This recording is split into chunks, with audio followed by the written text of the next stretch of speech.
На иницијатива на градоначалникот на општина Кисела Вода Орци Ѓоргиевски во просториите на општината се одржа координација со скопските градоначалници. Темата на пресконференцијата беше актуелните состојби во главниот град. Премиерот Христијан Мицковски вчера од општина Аеродром порача институциите што се под надлежност на град Скопје да се вршат работата, за која што се платени и да работат во интерес на граѓаните во главниот град, по сите општини, затоа што граѓаните тоа го заслужуваат. Доколку нема напредок за една недела, како што најави, владата ќе ги разгледа можностите за одземање на нивните интеграции и за решавање на проблемите, како јавниот градски превоз и хигиената. Орци Ѓоргиевски, председателот на ЗЕЛС, ги коментираше нападите од град Скопје дека ВМРО ДПМНЕ е виновно за хаос со хигиената и со јавните предпријатија. Комуникацијата е двосмерна улица. Еве нека каже некој градоначалник кога добил повратен мејл од град Скопје за било кое барање или проект. Најдобро е градоначалничката да се погледне во огледало, да си го стави прстот на чело, рече Ѓоргиевски.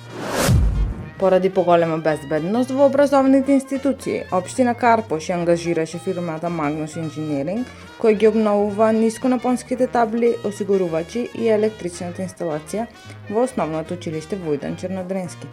За изведба на работите, локалната самоуправа склучи едногодишен договор, чија вкупна финансиска конструкција изнесува 497.942 денари. Општината презеде иницијатива за менување на застарената електрична инсталација, со што се зголемува сигурноста на основците и на наставниот технички кадар, кои престојуваат во овој училиштен објект, велат од локалната самоуправа на општина Карпош. Општина Аеродром ги стартува градежните работи за доградба и надоградба на постојниот објект Изворче во Стар Аеродром. Тој во рамките на детската градинка Срничка, а изграден во 70-те години од минатиот век. Веде градоначалникот на општина Аеродром Дејан Митевски и председателот на Советот Антонио Петковски, заедно со председателот на владата Христијан Мицковски, министерот за надворешни работи и трговија, Тимчо Муцински, министерот за социјална политика, демографија и млади, Фатмир Лимани и заменик министерот за социјална политика, демографија и млади, Ѓоко Велковски, изврши увид во градежните активности. Станува збор за капитален проект што предвидува изградба на приземје плюс еден кат со вкупна нето површина од околу 1600 метри квадратни.